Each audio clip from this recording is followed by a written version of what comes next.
Red signal, traffic police అనగానే చలన్లు లేకుంటే లంచం ఇలాంటి సీన్లు మీరు చాలాసార్లే చూసుంటారు. అయినా సరే మళ్ళీ ఒకసారి చూడండి.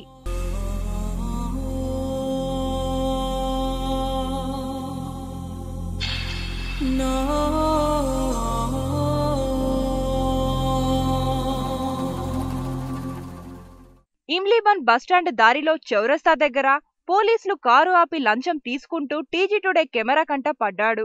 ఇలా అతని దగ్గర నుంచి బేరసారాలాడి డబ్బులు లంచంగా తీసుకుంటున్నాడో పోలీస్.